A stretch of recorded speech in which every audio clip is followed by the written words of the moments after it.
King David, and I'm sad and happy at the same time. But David is just profound. We've already covered all of his beginning, his small beginnings. You know, his mother bore him in secret. We covered him being a shepherd boy, anointed as the king as a young teenager, going back and forth from the palace to the sheepfold until he could see the hand of God open it up for him that he would actually be the king. We watched him fail miserably last week. We talked about all of his, 2 weeks ago. Did you guys enjoy Scott last week? Yes. I heard it was pretty dang good. I actually watched it online, so thank you, babe. It's good. Sidebar. Okay, so David is like profound, and we're gonna end up with the biography today. So all the way through the end of his life. Okay. I want to talk about a couple metaphors before I jump into the actual word. So we're jumping in at the end of his life, okay? And at this point of David's life, he is what we were going to call a complacent leader. Do you know what that means? Lethargic, sleepy, complacent. He's run down in his life. He's not that fiery David that we remember from the beginning. Okay? He's not. He is profoundly impacted by some things that happened to him, and he's unable to lead powerfully like he used to. He used to lead with such severity and such passion, you know. And as we start reading these, this is the 2 Samuel from the Bible, chapters like 16 or 17, all the way through the end, and then into 1 Kings, the first couple chapters, for your own reading enjoyment this week. So David, we left him after he had brought the Ark of the Covenant back to Israel, and he danced that powerful dance of worship. And his wife was scorned. She said, well, the king made a fool of himself today, went out there and just danced until your clothes fell off, and all the women saw you. And David said, you didn't like that? He said, well, I'm going to get a lot more undignified than that in the way that I worship God. And that's the stance. That's the thing that we're looking for to find in our own lives, that the world would never scorn us for our Christianity. If you didn't like that, haters, stay tuned, because there's a lot more. Come on. There's a lot more coming, you know, and we'll never stop. We'll never stop until we see him, right? And we see that example in David. And then he ends up, you know, meeting the guy Joab. Joab is like the commander of his army, the general. We'll call him the general. And the general of his army, Joab, David said of him, he is more severe than I am. And when David makes a statement like that, it's profound, because David changed after that. If you're reading in between the lines. Because before this, David was leading the army. Before this, David was making command. Before this, he was out there gathering tens of thousands for the kingdom that he was building. And now it's Joab. Because there was a time when kings were at war, and David stayed home. And this is where he had the failing with Bathsheba. This is where he falls in adultery. And this is where he's confronted with that. You know, he's confronted with it by a prophet named Nathan, who says, man, look what you did, and God is not pleased with this, and David is undone. And after this, he's never the same. And I want to talk about that little thing that happened with Joab. So, if you remember, Saul was trying to kill David his whole life, the former king. You guys tracking with me? This is the quick recap. So, come on. So, the quick recap is Saul's trying to kill David, and he ends up in a place where he dies, and David has to take the kingdom over. And Saul had a commander named Abner. Saul's general was Abner, and Joab's is David's general. And Joab murders Abner, okay? And it says the Bible describes it like this. He took his sword, and he ran him through all the way to the handle of the sword. He just murdered this guy completely. It wasn't like a soldier defending another territory or anything like that. It was flat murder. It was him making a choice. He was getting revenge for his brother's death in a time that it was peaceable, except for something that happened in war, okay? So when that happens and David sees it, it changed his plan, because Abner was actually going to help David make a peaceful transition, and he got taken out of the game. Did you ever have somebody in your life that was going to be there for you? It was your plan. It was the person you were going to connect with, and everything was hinging on that, and then that person flakes out and they're gone? This is kind of what happened to David. And it happened at the hand of someone very close to him, and he's tight with this guy. And Joab's a beast. I mean, I love him. I love the way he carries himself. I love the fierceness of it. I don't like that he's a murderer. You know, I don't like that he takes things in his own hands. I don't like that he undermines the king's authority. But I like the ferocity in which he does it, man. If he messes up, you're gonna know he's gonna do it full steam ahead. It's kind of like me. I'm kind of like that too. I'll get up here and tell you I'm sorry. I have before. I will do it again. I can't believe I said that. I can't believe I did that. And I would come and beg for forgiveness. Joab doesn't have that spirit in him yet, though. So anyway, we're going to end up here. We're going to pick this story up where David has a daughter, Tamar, and she is raped. Welcome to church, guys. That's the text of today. Because we're going to break this story down, because this right here is the consequences or the effect of being complacent in your life. When you don't care and you don't get up and you don't do the thing and you don't do what's right and you don't say what's right and you don't defend what needs to be defended, you get complacent, you get lethargic, you get a little sloppy. And then things start to happen in a really bad way to people all around you. And so let's pick up the story here in 2 Samuel 13. So David's son Absalom had a beautiful sister named Tamar, and Amnon, her half-brother, fell desperately in love with her. And Amnon became so obsessed with Tamar that he became ill. I mean, he was lovesick, is what this is saying. Now, she was a virgin, and Amnon thought he could never have her. But Amnon had a very crafty friend, his cousin, Jonadab. I have some friends and some cousins that are crafty as well. Some of them are in this room, you know. No, I'm not mentioning any names. But yeah, you have cousins that can think of a way to get you in some really deep trouble if you let them, if you let them. Okay, so Amnon had a crafty friend, his cousin, Jonadab. He was the son of David's brother, Shimea. And one day, Jonadab said to Amnon, "What's the trouble? Why should the son of a king look so dejected morning after morning?" And Amnon told him, "I'm in love with Tamar, my brother Absalom's sister." "Well," Jonadab said, "I'll tell you what you do. You go back to bed, you pretend like you're ill. And when your father comes to ask, you say, 'Let Tamar come and prepare some food for you.' Tell him you'll feel better if she prepares it, as you watch her and she feeds you with her own hands." So Amnon lay and pretended to be sick.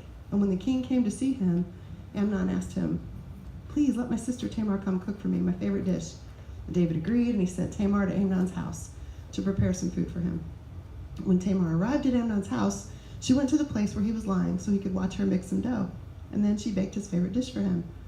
But when she set the serving tray before him, he refused to eat it. "Everyone get out of here," Amnon told his servants, and they all left. And then he said to Tamar, "Now bring the food into my bedroom and feed it to me here." And Tamar took his favorite dish to him. And as she was feeding him, he grabbed her and he demanded, "Come to bed with me, my darling sister." "No, my brother," she cried. "Don't be foolish. Don't do this to me. Such wicked things aren't done in Israel. Where could I go in my shame? And you would be called one of the greatest fools in Israel. Please, just speak to the king about it. He'll let you marry me." But Amnon wouldn't listen to her. And since he was stronger than her, he raped her. And suddenly Amnon's love turned to hate, and he hated her even more than he had loved her. "Get out of here," he said, and he snarled at her. So many trails to go down. First of all, can I just talk to the teenagers for a second? Okay, listen. We made a little pact or a little covenant when we had Straight Up Beautiful in this room. And we were talking about you have to make a decision way before you get into the heat of passion that your body is your own. And you'll make the decision, but it can happen to you. Like something can come up where by no fault of your own, somebody might take you by force. I've had that happen to me in my life, and there's healing and there's forgiveness and there's grace from God after those facts.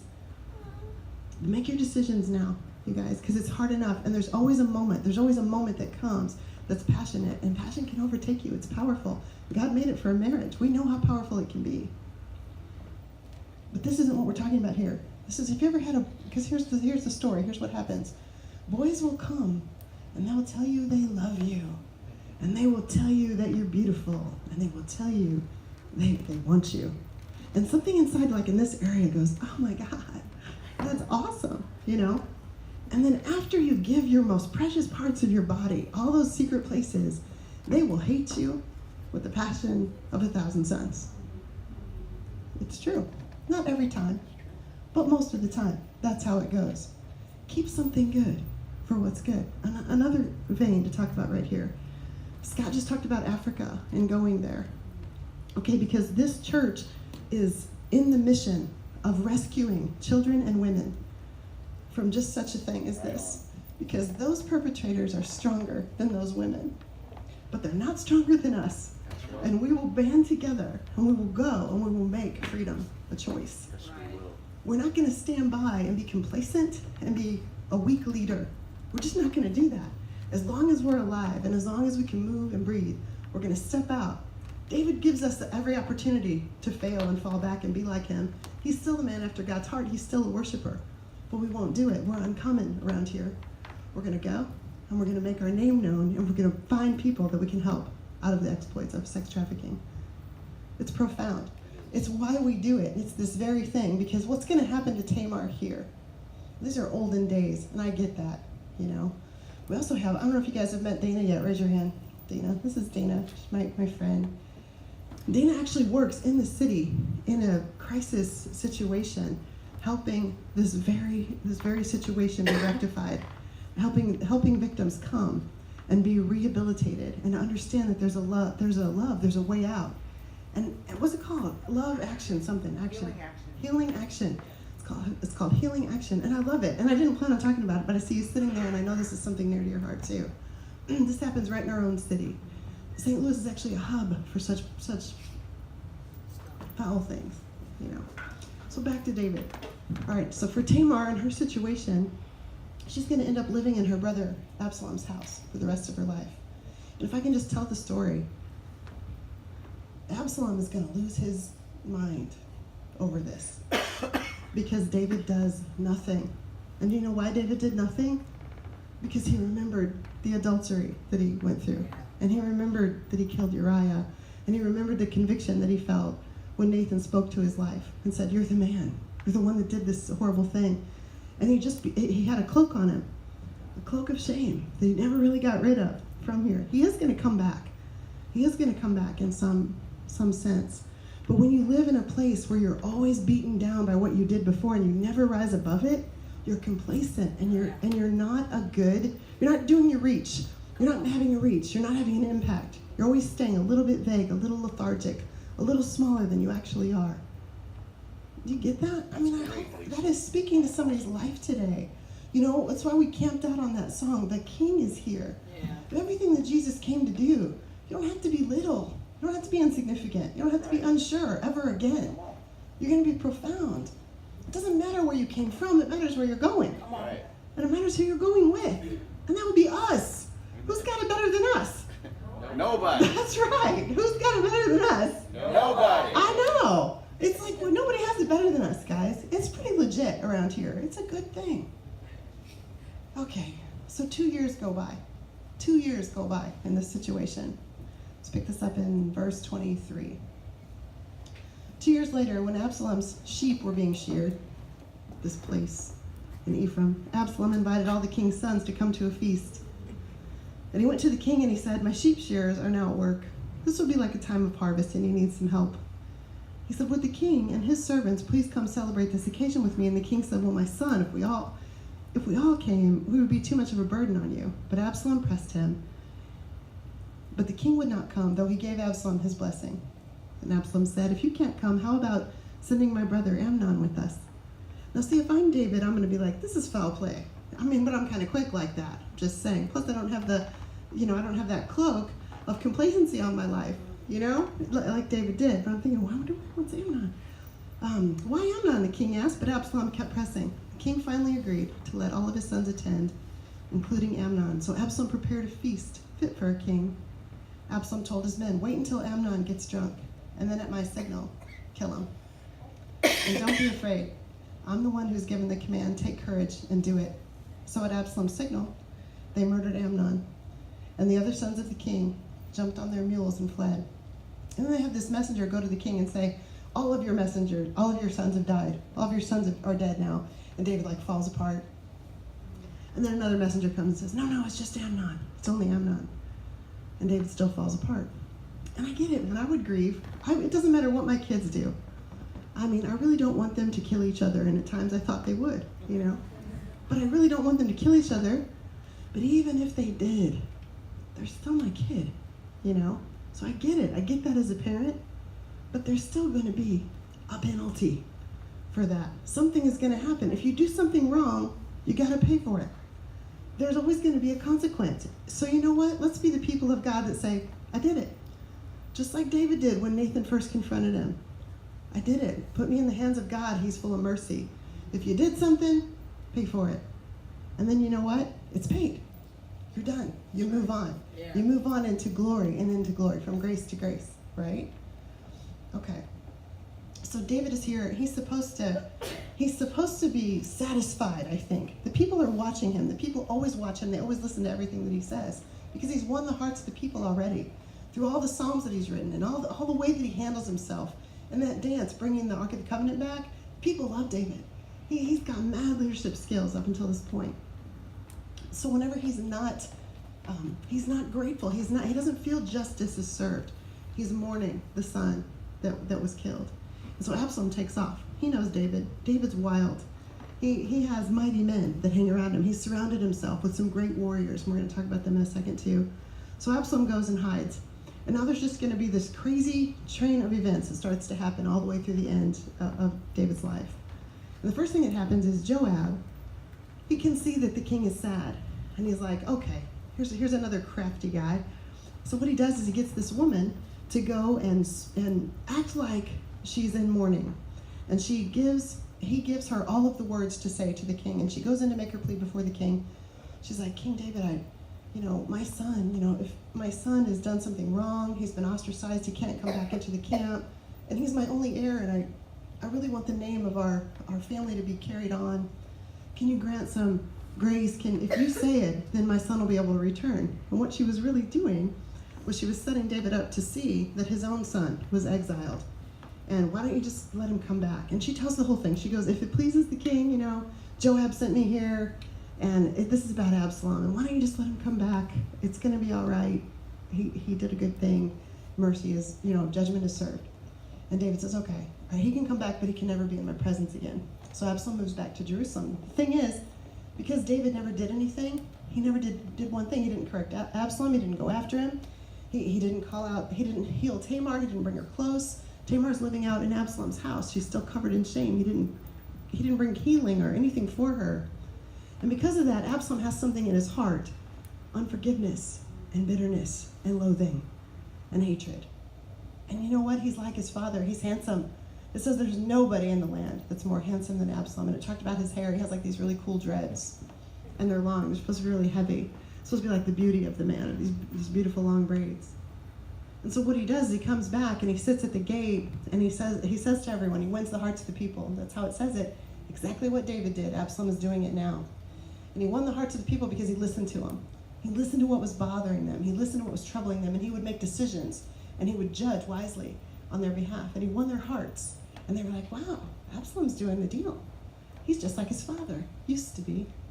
And they start to like him a little bit more. And so as the story unfolds, Absalom gets a bunch of men together, and he's like, we're going to take this thing. We're going to take this kingdom. And he starts to build an army. And he knows what it's going to take because he knows who his dad is. And he gets some advice. He gets some of his dad's friends. It's a great story. You should read it. It's way better than anything you watch on television. It's way better than any battle story you're watching. It's profound. It's really good. It's engrossing. So Absalom gathers this army. And you know what? David is so lethargic by now. I mean, he lets him. He lets him. It's his kid. He's not going to go out there and murder his son. He can't do it. So you know what he does? He goes, okay, everybody, pack up. We're going to give it to him. We're getting out of here. And it says the hearts of the people just melted. They're like, you've got to be kidding me. Everything we've been through together and everything we've seen and everything we've done for you, and we're just going to go out of here with our head tucked between our tails? And he's like, yeah, we're going. Come on, we're going. And they trust him. There's still enough favor. There's still enough love. There's still enough loyalty. And they all leave with him. And there's this guy. I can't remember his name. What's his name? Shimmy? Can't remember. This guy is a fool. He comes up and he starts mocking David. I knew you were a loser. I knew you were going to be out. There's nothing good in you. And one of David's guys next to him, he says, why don't I just go strike him down? I like that guy too. And David goes, no, we don't know that God isn't doing this. When God wants me to thrive, I'm going to thrive. And when God wants me to be low, I'll be low. And I'm not going to be ashamed of it. I'm going to go and I'm going to do whatever God has for me to do. And I'm going to trust that he's the author and finisher of me. Do you trust that God is the author and finisher of you? Because I think sometimes when we're low, we think that's the devil. But sometimes it's just God getting our perspective in the right place so that we can become great. Okay? So these guys, here they are. They're low. They're leaving. And David says, no, just leave it. We don't know what God is doing. But David remembers this guy. And he comes back into the story in just a little while, at the very end. So they leave, and David's used to it. He knows how to live in caves. He knows how to live in cities. He knows how to bring his people into safety and to keep them. And so the short version of this story is that Joab, the general, the one that's more severe than David, he rallies up his army against Absalom's armies. And David says this, he goes, for my sake, will you please be gentle with Absalom? When you find him, please spare his life for my sake. And Joab, he's like, there's no way that I'm going to spare that dude's life when I see him. You can almost hear him think it, but he never says that. So they end up in a place where there's this huge forest and all these massive trees. And the Bible says that the forest took more people than soldiers did in that day. But like 20,000 people are getting ready to die because of this whole thing, because of complacency, from not being where you're supposed to be when you're supposed to be there, for not having enough guts and enough authority about yourself to stand up for what is right and to put down what is wrong. You're a Christian. Christ in you is the hope of glory. It's what we're supposed to do. It's why we're here. It is why we're still here. If there wasn't a purpose, as soon as you accept Jesus as your Savior and you go into the mode of salvation and the God life, you might as well die. Right? There has to be something between the moment that you have understanding and the moment that you see Him. And you know what it is? It's living a God life. It only takes a spark to get a fire burning. It's like there's something in you. You're supposed to touch another life and another life and another life. It's supposed to matter. Complacency is the devil. It's your enemy. Get up. Somebody need to hear that. That's good. I need to hear that. Okay, so David wrote this psalm when he was leaving the palace. And I interjected some of these into the story. And actually, the book of Samuel does that as well, but I'm not going to read that one. I'm going to read this one. This is the psalm that David wrote when he was leaving and fleeing Absalom, okay? He says, Psalm 41, my enemies say of me in malice, when will he die? When will his name perish? When one of them comes to me, he speaks falsely, and his heart gathers slander, and then he goes out and spreads it around. All my enemies whisper together against me. They imagine the worst for me, saying, a vile disease has afflicted him. He will never get up from the place where he lies. Even my close friend, someone I trusted, someone who I shared my bread with, has turned against me. But may you have mercy on me, Lord. Raise me up that I may repay them, and know that you're pleased with me, for my enemy does not triumph over me. Because of my integrity, you hold me up, and you set me in your presence forever. And a couple things out of this. You know, he said, if it was a stranger, I probably could have handled it. But it was my friend, it was my son, it was the one I shared my bread with, and his heart is crushed. And I know we live in a place where sometimes we have family things that are strained. We just went to our family reunion yesterday, and I could see it, man. Because of my role in different people's lives and this thing that I do, it's just me, it's just Lisa, you know. But sometimes I've had opportunity to sit with people in my family, and I've had glimpses of their lives, because they end up in a moment of weakness or brokenness, and they spill everything. And then later they're just incredibly sorry that they did, and they won't look me in the eye. But that's okay, because I will look them in the eye, and I will grab them with both hands, and I'll just be like, it's just me loving you. But I could see it. I know who was molested. I know who's been raped. I know who's an alcoholic, and I don't have any judgment about it, but I could see this whole thing. I know who I used to be. I know how broken down my life used to be. I know the waif of a person that I was, and I know the strength that's on me because of the hand of God. I get it. Your family needs you to love them. Your family needs you to be there and to love them, even if they're jacked up. Doesn't matter. You are not. You are born again. You're bought with a price. You're not who you were before. You're never going to be the same. Remember? We sang it at the top of our lungs just a little bit ago. Your family needs you. They need your support and your love and your words and your kindness. And I know you're tired. Doesn't matter. Home is heaven, baby. You can sleep then. It's going to be all right. He said, even my closest friend, someone I shared my bread with, has turned against me. It's not going to be us. And another interesting point, he said, because of my integrity, you uphold me. And I thought, that's a bold statement. Because if you're looking at David's life, integrity isn't the number one thing that you're seeing, from the adultering, murdering, complacent leader that he is, right? But he says it, my integrity has upheld me. And you know why? It's because he paid for it, and then he moved on. Right. He paid for it, and then he went back to Jesus. He paid for what he did wrong, and then he went ahead and lived. Right. Can we do that? Can we engage in the forgiveness and the salvation of God? Can we step into that place? I think we can. Okay. So Joab ends up in this situation with a couple of his guys, and a report comes to him that the battle is raging, and Absalom, in all his beautiful hair, got caught in these tree branches, and he's hanging from his hair, and the mule that he was riding kept going. And somebody says, "Hey, Joab, Absalom's over here in this tree." And Joab goes, "Well, why didn't you strike him down? Why didn't you kill him?"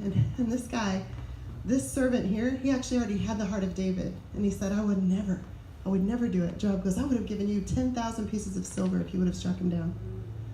And the servant's answer was, "I would have felt the weight of 1,000 pieces of silver, and I still wouldn't have done it, because that's David's son, and he asked us to be kind to the man." And Joab's like, "I'm not going to listen to this nonsense anymore." And he takes his, I think it was a javelin, he said, and he runs him through. And 10 of his officers and 10 of his officials with him kill Absalom altogether. And this is where the story gets really sad. It says that David, he's back at the palace and he's waiting for the word. And there's some runners. They would run, like when a message was going to come. You can text it and it can be there in a second. Well, by the time Absalom is dead, a runner takes off to report back at the palace what had happened. And I don't know about you. I'm glad I'm not the runner. It would never be me. I'll be there in about 7 days, But this guy takes off running, and he's going to give the message. And so they see him coming, and they're like, "Oh, it's going to be good news." They're running, they're excited, and 2 runners come. And so when they get there, David's like, what's happened? And they're like, "Oh, the king lived forever. All of your enemies have perished. It's all good. Everything's changing hands now. Battle's going to be over." And David says, and what about Absalom? "All of your enemies have been perished, Lord the king, my Lord the king lived forever. But how about Absalom? What happened to him? May it be for all the king's enemies as it is for him." And David is like a wreck. And he goes through the house and he's like, "Oh my God, my son, no, my son." And he goes on for chapters. "Absalom, no." And he's tearing his clothes, and he's gut-wrenching, heartbroken. And this is where Joab does the best thing he could have done. So let's go to 2 Samuel 19. Joab was told, "The king is weeping and mourning for Absalom." And for the whole army, the victory that day turned into mourning, because on that day, the troops heard it, that the king is grieving for his son. And the men stole into the city that day, as men steal in who are ashamed when they flee from battle. And the king covered his face and cried aloud, "Oh, my son, Absalom! Oh, Absalom, my son, my son!" And Joab went into the house to the king, and he said, "Today you have humiliated all of your men. You have who have just saved your life and the sons and daughters of your own family, your wives, your concubines. You love those who hate you, and you hate those who love you. And you made it clear today that the commanders and their men mean nothing to you. And I see that you would have been pleased if Absalom were alive today and all of us were dead. Now go out and encourage your men, or I swear by the Lord that if you don't go out, not a man will be left with you by nightfall. And it'll be worse for you than all the calamities that have come on you from your youth until now." And so the king got up, and he took his seat in the gate. And when the men were told the king is sitting in the gate, they all came before him. Do you have friends like that? I do. They're sitting right here. I have friends like that, man. I do, man. They will speak the truth to my life. And they have to, because I can wallow. Why in this church busting at the seams? It's so good. I can't even believe it. I'm like, hey, God's in charge. Is God in charge, or are you in charge? Why aren't the offerings bigger? I'm just telling you, this is how it gets in private. You know what? God owns the cattle on 1,000 hills. He's going to bring it. Just go do all that's in your heart. Yep. What about other things? It's like when you start to think bad things about other people, and you've got to talk about people. We are in the people business here, okay? And we have to check each other. We've got to speak the truth to each other. If you don't get up And if you don't do what God's called you to do, everybody in your sphere of influence are missing it. And you know whose fault it is? Yours! It's like God has called us to be people of integrity and full of flavor, full of compassion, full of loyalty, and full of his love. And it's up to us to get up and do it. And if we're tired, then you better get some friends around you that can help you be strengthened on the backside. And David, when he goes to sit out in the kingdom, he's like, okay, I gotta clean this up. Have you ever been around someone who lost somebody and they were mourning, and it's 5 years later, and they're acting like it just happened? And you're like, whoa, that's not normal. It's not healthy, You gotta get to the place where, man, you better clean yourself up, and you better lift your face, because somebody's looking at you and watching how you're gonna respond and watching how you're reacting. And it's like, misery does love company, and I get that. But it's like when you get around somebody and they're still telling you the same sad story they've been telling you for 5 years, 4 years, 3 years, something is not right there. You got to come up with the answer that Joab had. Is God big enough to move a mountain? Is God strong enough to kick down a wall? Is God real or is he fake? Is he real in your life or are you just pretending? How far can God go? Because if my life was worth all that pain, surely you mean for something good to come out of it right now. Right. And he didn't mean for me to live a small, broken down, come on. It doesn't mean for me to be living in a bunch of chains and in a bunch of garbage and in a bunch of broken thought life and messed up situations. He means for me to be the daughter of the king, the son of the king. Right? Right. This is good preaching right here. I'm just saying. There's going to be more battles. David's getting older. He has these guys, they're called his mighty men. And there's 37 of them all together. And when the Bible lists their names, the last one is Uriah the Hittite. I cried a little when I read that. Anyway, David's place gets restored, but he never gets over that severity of Joab, and he never got past the sin in his life. And I think sometimes, we get like that too. We get like, man, I did this thing, and now it'll never be the same. No, how's it going to be? And there has to be a moment where the cross is enough that when you see it, you actually see freedom and not condemnation one more second. Because if Jesus bore a cross and gave you forgiveness, you don't get to hold yourself captive anymore. And we have to forgive ourselves. We have to. Otherwise, we're complacent and ineffective, lethargic. Okay, so let me finish up with this. At the end of the king's life, who do you think is near him? It's interesting. I wasn't sure who it would be either. In reading the story, I had even forgotten, and I've read this story dozens of times. But it's Bathsheba. Bathsheba's going to come. He's got all these wives. He's got all these children, all these servants. And she's the one. And she comes to him, and she's like, hey, I don't know if you know this, but... And she didn't have to come like Esther. She didn't wait for a scepter to be extended. She came in his bedroom. And she goes, hey, I don't know if you know this, but Adonijah, your other son, is making himself the king today. And I'm pretty sure we said that was going to be Solomon, our son.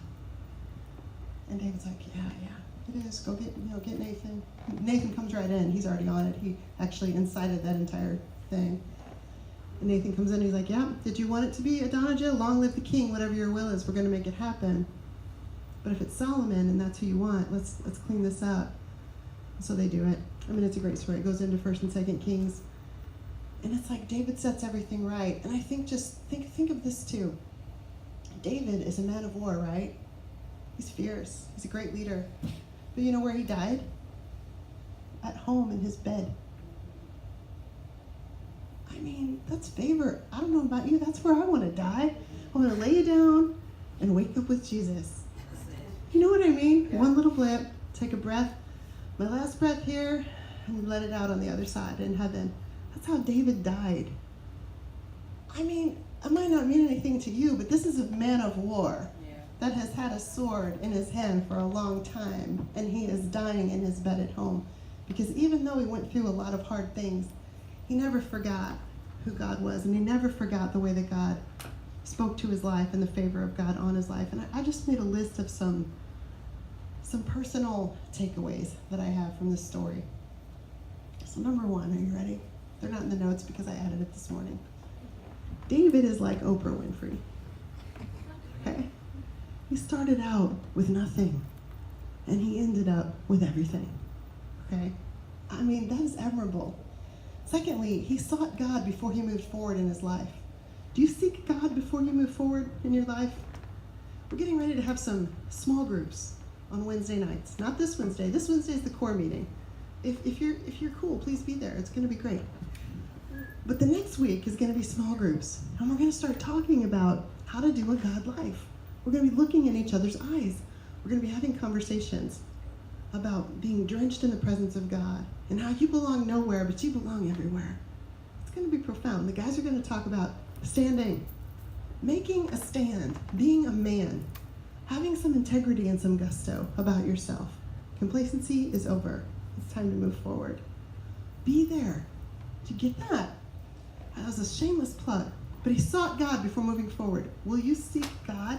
Will you join together with people that can make you stronger? It's up to you. All I can do is set the table and invite you. And I hope that you'll come. The third thing, David is a musician, and that's just sexy, okay? He's playing a lyre, he's playing a guitar, and he's worshiping God, right? He loves God. He's a worshiper, and it's awesome. Number 4, he fails miserably, like all of us. But he doesn't stay down. He doesn't stay down. He doesn't just give up. Number 5, he teaches us powerful things like the reverence of God. Remember when he wouldn't kill Saul? He just cut off the corner of his robe because he was that close to him. And he could have taken him out. It would look like God put him right in his hand that day. And all David did was take a little snip of the corner of his robe, and he felt bad about that. There's something about that impacts me. There's honor in that kind of a person. There's respect. You guys respect your teachers? Do you? Do you guys respect your bosses? I mean, if there's someone in authority, even if they're a jerk face, all right? You pray for that. Pray for that portion. But there's a respect because God is the one who gives authority. And you trust that. And however it happened, and sometimes we're like, no, God didn't do that. That was a person. That was a person overlooking. But there's supposed to be this kind of thing that David has. I want that in my life. I want to have that kind of reverence and that kind of respect for people. And he teaches us about it. He teaches us about repentance being a cure. The way that he got before God and got low. I mean, they did things like tear their clothes and sit in a pile of ashes, you know, believing that God is going to do something because we make that kind of a mark. But what about you? Do you ever repent? Do you ever get sorry? Do you ever, maybe it's not even about yourself, on the behalf of another person? Have you ever just gotten real low on behalf of another person before? There's something about it.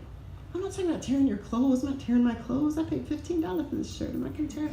But I will get low. I will get my posture down, and I will get low, and I will beg God to come close to another person. Right. Let's get like that. Let's find that place in our lives. Number 7, he leads when he doesn't feel like it. Because after Absalom died, I guarantee you, all he wanted to do was sit on the couch and be fed and eat bonbons, man. He did not want to get up and lead, but he did. And so will you, and so will I. I've got a head cold. I don't know if you can tell. My voice doesn't always sound this horrible. But I'm going to do what I'm called to do, no matter how I feel. This life is a vapor, so I'm going to live it with every breath that I have, right? That's right. Number 8, he keeps his word. He always keeps his word. If he says it, he does it. He keeps his word to Bathsheba, too, about Solomon. And Solomon is profound. It says, Solomon is the wisest man who ever lived.